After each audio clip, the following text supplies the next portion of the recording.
بسم اللہ الرحمن الرحیم۔ سب سے بہتر پل۔ امام غزالی رحمت اللہ علیہ نے ایک عجیب انداز سے یہ بات سمجھائی ہے۔ فرماتے ہیں کہ ایک بادشاہ کا ایک بڑا باغ تھا جس کے کئی حصے تھے۔ اس نے ایک آدمی کو بلایا اور اس کے ہاتھ میں ایک ٹوکری تما دی اور کہا کہ میرے باغ میں داخل ہو جاؤ اور بہترین پلوں سے ٹوکری بھر کر لاؤ، بڑا انعام ملے گا، مگر شرط یہ ہے کہ جب اندر سے گزر کر آ جاؤ تو تمہیں دوبارہ واپس جانے کی اجازت نہیں ہوگی۔ اس نے کہا چلو یہ تو کوئی بڑی بات نہیں۔ وہ ٹوکری لے کر چل پڑا، ایک طرف سے دروازے میں داخل ہوا، دیکھا کہ اس کے اندر پل ہے مگر پسند نہ آئے۔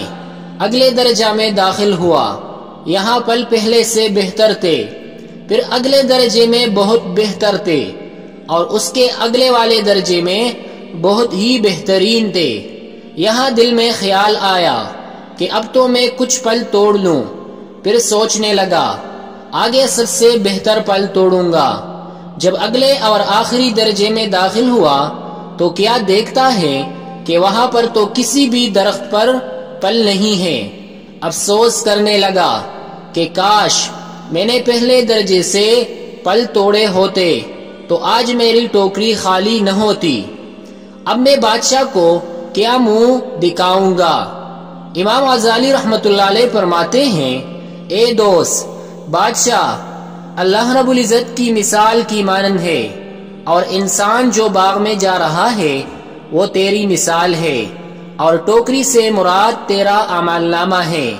زندگی کی مثال باغ کی مانند ہے اور اس کے مختلف حصے تیری زندگی کے ہر دن کی مانند ہے۔ اب تجھے ہر دن میں نیکیوں کے پل توڑنے کا حکم دیا گیا، لیکن تو روز سوچتا ہے کہ میں کل سے نیک بن جاؤں گا، یعنی اگلے درجے سے پل توڑوں گا، اگلے درجے سے پل توڑوں گا۔ تیرا اگلا دن نہ آ سکے گا اور تجھے اسی دن اللہ کے حضور جانا پڑے گا۔